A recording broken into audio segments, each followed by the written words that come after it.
많은 분들이 무피 투자, 풀피 투자라고 하니까 처음부터 돈이 그렇게 안 들어가는구나, 혹은 처음부터 아예 돈이 안 들어가는구나, 경린이 분들은 그렇게 생각하시는 분들이 많더라고요. 그렇게 했다가 진짜 큰일 납니다. 진짜 큰일 나요. 안 돼요. 안녕하세요. 안녕하세요. 반갑습니다. 경매 투자는 제일 안전하다라고들 많이 얘기를 하시는데, 투자라는 게 제 생각에는 안전한 건 없다고 생각을 하거든요. 건물주님께서 경매 투자하신 것들 중에 수익률이 무한대가 있다고 얘기를 하셨잖아요. 이 부분이 너무 경린이로서 궁금하거든요. 이 주제에 대해서 한번 얘기를 해주시면 좋을 것 같아요. 무조건 경매가 리스크가 없다라는 것은 아니지만, 최근에 금리가 인상되기 시작을 하면서 주변에 힘든 투자자들을 많이 봤어요. 일반 매매, 갭 투자라고 하죠. 갭 투자로 하셨던 분들은 굉장히 많이 힘들어요. 그나마 경공매를 통해 가지고 시세보다 저렴하게 매입하셨던 분들 덜 힘들어 하시더라고요. 경매랑 공매 같은 경우에는 우리가 투자에 있어서 리스크를 줄일 수 있는 최고의 방법이라고 저는 생각을 합니다. 투자를 하면서 수익률 무한대에 관련해 가지고 물어보셨는데, 일단 수익률이 무한대라는 거에 대해서 여러분들이 정의를 좀 아셔야 가능한 겁니다. 투자금이 한 푼도 묶이지 않아야지만 무한대가 가능한 거예요. 투자금이 예를 들어서 뭐 1억이 들어갔다. 그리고 나서 1억이 안 들어갔어. 무피가 됐어. 수익률이 무한대일 수밖에 없는 거죠. 투자금이 어떻게 안 묶이고 투자를 할 수가 있느냐? 그것 또한 일반 매매가 아닌 경공매이기 때문에 가능한 겁니다. 예를 들면 7억에 감정된 경매 물건이 있어요. 시세가 7억이라고 볼게요. 경매로 시세보다 훨씬 더 저렴하게 낙찰을 받을 겁니다. 예를 들어서 한 5억 정도의 낙찰을 받았다고 봅니다. 5억이라고 하면 너무 시세보다 저렴하게 받는 거 아니야? 라고 생각할 수도 있는데, 이거는 실제 사례입니다. 5억에 낙찰을 받았다고 볼게요. 경매에서 더 좋은 이유가요, 일반 매매에서 금매로 사게 되면 금매가 기준으로 해가지고 대출이 됩니다. 하지만 경매를 통해서 우리가 저렴하게 낙찰을 받으면 낙찰받은 금액에서 대출이 나오는 게 아니고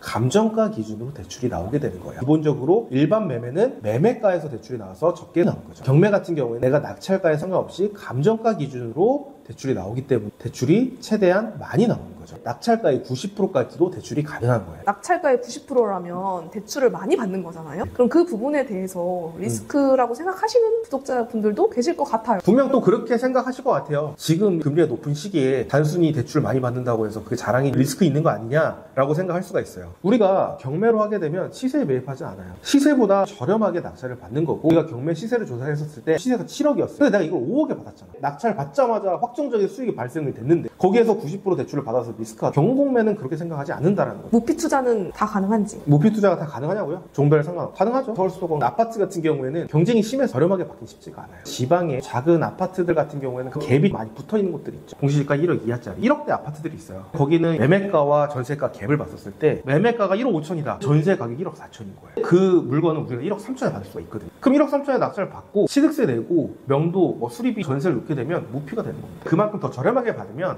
풀피도 충분히 가능합니다. 아파트도 그렇게 가능하고요.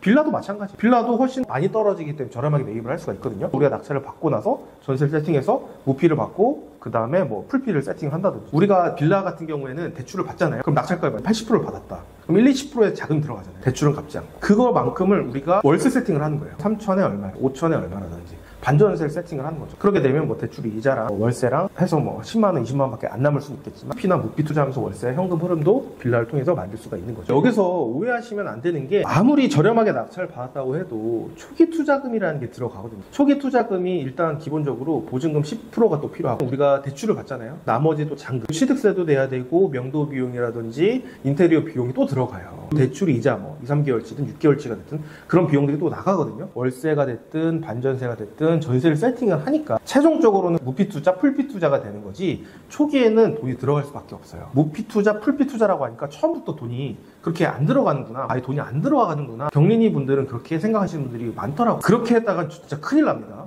진짜 큰일 나요. 안 돼요. 초기 투자금 최소 얼마 정도면 경매 나도 할 수 있다? 경매라는 거는 물건이 워낙 많고, 토지 지분이나 이런 것들 보면 10만원짜리도 있고요. 제일 저렴한 건 2만원, 3만원짜리도 있어요. 우리가 뭐 주거용 물건, 그런 물건 하려면 최소 그래도 한 3천 정도는 있으셔야겠죠. 3천이면 네. 나도 경매를 낙찰 가능하다? 네, 맞습니다. 리스크를 줄일 수는 있지만 리스크가 아예 없는 건 아닙니다. 저도 상투 때 잡았기 때문에 많이 아파요. 경매로 5억대로 취득을 했지만 다른 분들은 그 2, 3개월 뒤에 7억대에 매입하신 분도 있거든요. 그분은 더 쓰라린 거죠. 그렇기 때문에 경공매가 리스크를 확 줄일 수 있다. 리스크가 없는 건 아니지만 상투 때는 좀 조심을 해야 된다. 건물주님께서 아픈 손가락이 있으시다고 하셨는데 그 아픈 손가락에 대해서 잠깐 여쭤봐도 될까요? 아파요. 지금 매도를 하셨나요? 안 했습니다. 아픈 손가락이지만 매도하기 전까지는 확정 마이너스가 아니에요. 계속 들고 있다 보면 오를 겁니다. 사실 거기는 지금 언제 오를지 모르겠지만 최저평가됐다고 저는 생각을 하거든요. 그래서 지금 이 시기에 저는 전세를 놔서 좀 여유롭게 가져갈 생각입니다. 왜냐면 워낙 입지가 또 좋기 때문에 추후에 부동산 상승 사이클이 오면 또 올라갈 거라고 생각을 합니다. 얼마 전에 수강생분이 연락이 왔는데 다가구 주택을 또 낙찰을 받으셔가지고 대출 관련해가지고 저한테 연락을 주셨더라고요. 제가 연락처 받아서 직접 전화를 또 드렸었는데 그분 같은 경우에는 다가구 주택을 낙찰을 받았는데 현 기준 시세 대비 5억 정도 싸게 낙찰 받으셨더라고요. 다가구라는 세계는 그렇습니다. 지금 시세 대비해가지고 5억 정도 저렴하게 낙찰을 받으신 거거든요. 부동산이 좋지가 않은데 5억 정도 차이가 났다라고 하면 추후에 월세 받으면서 부동산 상승기 때는 더 오를 가능성이 확실히 많겠죠. 경매, 공매 투자 같은 경우에는 리스크를 줄일 수 있는 최고의 방법이라고 저는 생각을 합니다. 고생하셨습니다. 고생하셨습니다.